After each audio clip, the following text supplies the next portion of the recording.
Today, it's my last day in Cebu City, but my adventures are far from over. I'll take you on a tour of a fascinating Greco-Roman temple, followed by a visit to the city's famous markets that come alive in the afternoon. Let's explore this amazing city together, and don't forget to subscribe for more adventures.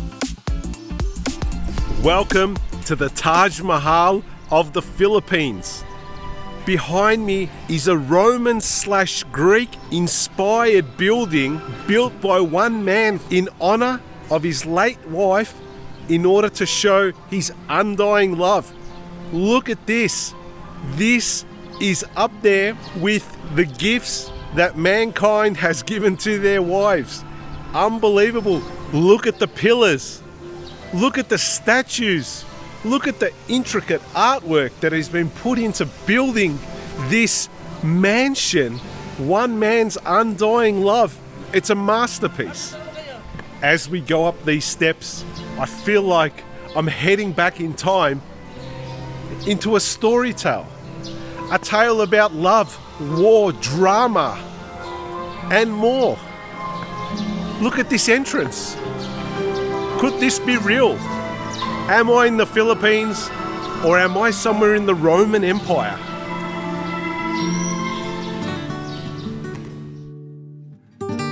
Cebuano businessman Federico Adana commissioned the Temple of Leah in 2012 as a tribute to his late wife, Leah Villa Albino Adana. It serves as a mausoleum, preserving her memory and legacy. During my visit, I noticed how well the building is maintained. Cleaners were busy dusting, mopping, and ensuring its excellence remains intact. Room after room, you'll find the belongings dedicated to the late Leah Villa Albino Adana by her husband, and it seems like the belongings have not been touched or moved from the time of her passing. You'll find meeting rooms, you'll find sitting rooms, rumpus rooms, and you'll find the amazing belongings of the late Leah Villa. Upstairs, I explored rooms filled with Leah's possessions. Her collection mainly consists of antique-style ceramics and furnishings that once decorated the family home. While an effort has been made to present them in a homely fashion, the atmosphere still feels somewhat museum-like. After 53 years of marriage, this is the present that Federico has constructed in the honor of his late wife, Leah. So many questions are to be asked. Why a Greek-Roman theme? Why the pillars? Why up here? Why overlooking all of Cebu? So many questions. When you're inside on the walls, it does say that the reason why this building was created on such a grand scale was to ensure that the future generations of the family can always come back here and remember their lineage and get information about their clan. And at the same time, Federico wanted to leave Cebu with a long-lasting memory and present so people can come here and enjoy this great monument. Such a fascinating piece of art, history, building, temple, call it what you like, but I've never seen anything like this in my travels. It's not only the design of the building that is inspiring and amazing, it's also the location. Look at the views. You see all of Cebu, all the way down. We are perched up on top of a mountaintop, probably one of the highest points here in Cebu. And as you look behind me, you can see the sunset and the sunrise all from the one place, so very strategically placed right up here at the top of Cebu. Cebu City is just there. It's not too far away. It's only about 10 kilometers away from where I am now. To get here, you'll probably need to do a tour. I caught a grab up here and I paid the driver a little bit extra so he can stay here and wait for me while I toured the grounds. In order to see this symbol of love and monument here in Cebu, I'd recommend that you come here as early as possible. Don't wait until it's during the day because the crowds will roll in, no doubt. Not only is it a popular tourist destination, It's a popular photo shoot destination for weddings and special occasions because of the grand design and the point of difference that it brings to Cebu. Get in here early and don't miss out. I am totally in awe of this amazing monument here. How do they upkeep this building? It must require thousands of dollars in order to upkeep it. And there's a bit of work going on behind it, so I'm guessing they're doing some repairs or they're providing an extension onto it, and I hope that they can keep it in the shape that it is now for the years to come. My final thoughts on Temple of Leah. I think Teodorico has left a great gift for the people of Cebu and for his late wife. This will definitely be something that will attract a lot of visitors in the years to come. It really, truly is a masterpiece here in Cebu and has added, in my opinion, a lot of value to whether you're a tourist or whether you're a local, whether you're passing through. It's worth seeing because it truly does take you back to the days of old, and I'm still pondering why he chose to adopt a Greco-Roman theme for the building, but either way it doesn't matter. It's truly a masterpiece. You also get a great perspective of what Cebu is all about. To my right over here there is untouched lands, leafy greeny mountaintops that goes on for miles, and I'd say this area is probably all protected. Behind me this way is the port and is Cebu City, so it's built up down that way, and that's where I came from today because I'm staying in Cebu City. After finishing my tour of the Temple of Leah, I headed into the hustle and bustle of Cebu City. This afternoon I'll be spending time at the local markets, which I love because they give me a true feeling of everyday life in the city. I'm in an area known as the Barracks, and this is a big market area that was established once again during the Spanish rule, but today it's evolved from actual barracks into a market area. And before that even happened, the American troops were also stationed here once upon a time, but since they left it's undergone a redevelopment and it's actual now markets. Unbelievable markets as far as the eye can see. This is a common theme here in the Philippines, here in Cebu. The Cebuanos love their markets. Everything from dried fish to eggs to fruit to vegetables, textiles, and this whole area is quite busy. You could probably hear all the beeping. Have a look at this. All markets, as far as the eye can see. Markets, markets, markets. Carbon market there as well. There's also dried fish here. The port is right in front of me, so you can get good quality dry fish, which I don't need. Look at that. Let's cross the road and see what's in there.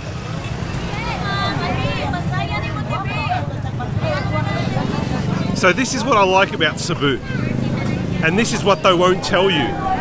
If you're looking for that authentic Filipino experience, this is it. You're not going to be able to beat any of this. These markets are where the everyday people come along and do their shopping every day. They also eat here as well. There's a lot of food places where you can get all of the local cuisine. But if you want to go off the beaten track, as they call it in some books, and get a real taste of what the Philippines is all about, these are the places you need to come to. It's easy to come to Cebu and then go off to Malbol or Oslob or any of the other places and just simply have a nice resort holiday. In my opinion, the point of coming to the Philippines or to any of these southeastern countries or any country you visit at all is to get a taste of what the locals are doing. And right here, you can get a taste of exactly that by coming to the markets. It's right in the heart of Cebu City, just a little bit on the outskirts, maybe a 5-minute walk, and seeing what everyone is doing, eating, communicating, and what they're up to. Let's not be afraid to venture out. This is the real Philippines, and this is what you should see when you come to this country. This is it. It's not all about the resorts and the Boracais and the Saragos of the world. It's all about getting to know what the people are doing, how they're living, how they're eating, how they're communicating. This is it. Here in Cebu, there's a lot going on here. Come down and enjoy and experience what the culture is all about, and don't miss this if you come to Cebu City. Hi, how are you? I'm good. What is your name? Jenny. Nice to meet you. Is this your shop? Yeah. Your store? I'm not the owner. Oh, you're She not is the owner. the She owner. is? Yeah. I think she's shy. Yeah. She is very shy. Thank you. You're welcome. Okay. Bye. Bye.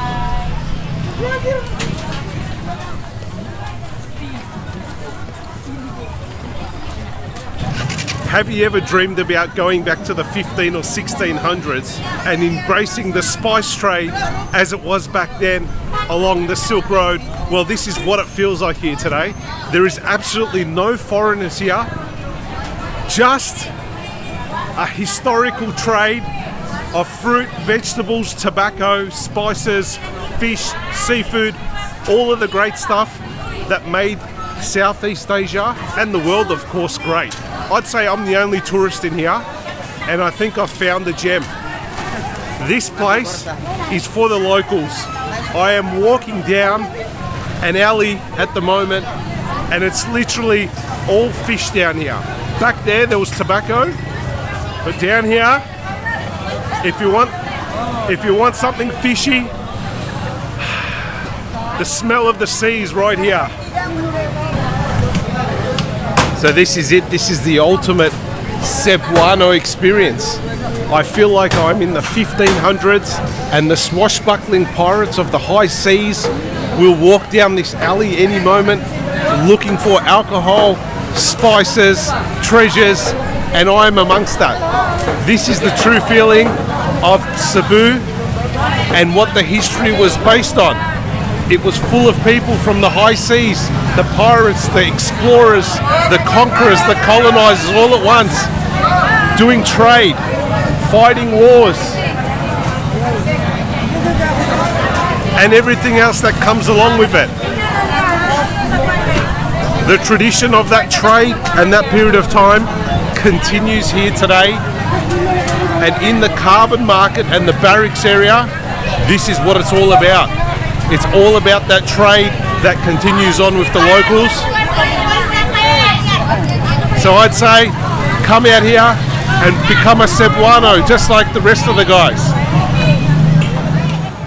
Friday night, and Cebu has just turned into one big market. I'm at a crossroads here. You can see behind me there are markets. See these little red tents, these little umbrellas, markets all around me.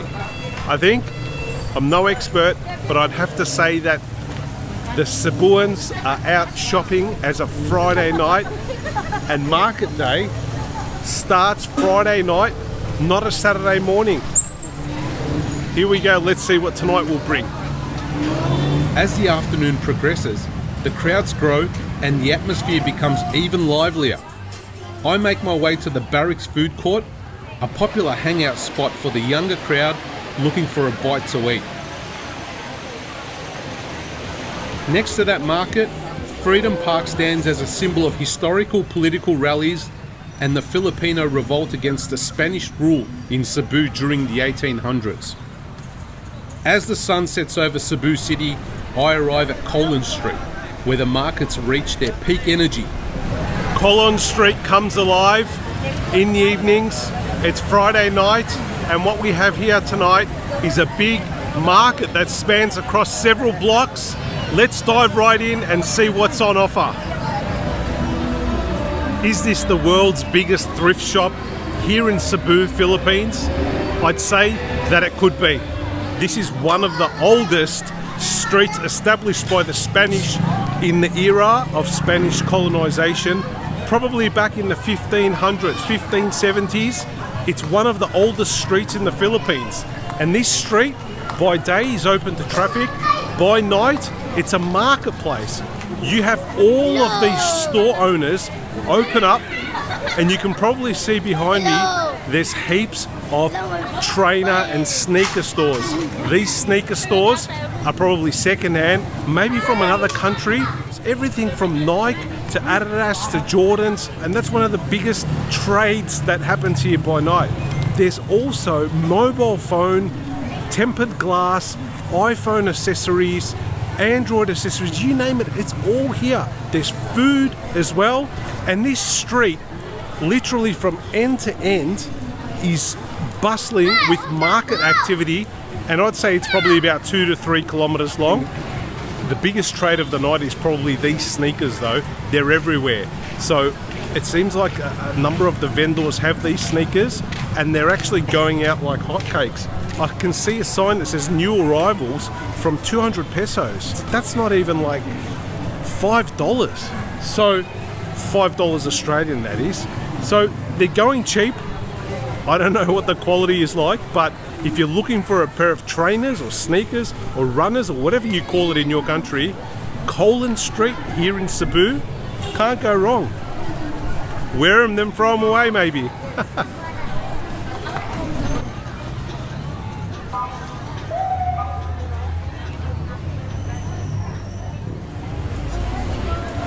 I've secured myself a polo aftershave for $3. Let's see how many hours the smell lasts for. Okay, walking through the world's biggest thrift store, outdoor thrift store, as proclaimed by me, so don't hold me to it. It's just my way of expressing myself. I've managed to buy a polo aftershave or cologne. It cost $3 and it was 35 mils. I asked the gentleman how many hours does the smell last for. He said 5 to 6 hours. So I've sprayed some on. I can smell it, it's pretty good. Polo, $3. This is the continuation of Colin Street behind me. It's all food down here. If I turn around, that's where I was previously. So Colin Street goes up, probably for another few more kilometers, and a few more kilometers back down this way. And this is the crossroads where people just cross back and forward from the markets up there to the markets down here. There's a lot of smoke down this end, so I won't stick around for too much because there's a lot of cooking going on, but I'll give you guys a sneak peek. Now my journey through Cebu in the Philippines comes to an end. I've had an unforgettable time in this beautiful country, but what stood out most was the warmth and hospitality of the Filipino people, always smiling and welcoming. I hope you enjoyed this video. Please like and subscribe, and check out my other Philippines travel videos in my playlist. My adventures continue beyond the Philippines now, so until next time, a big adios from your friend, the Husmeister.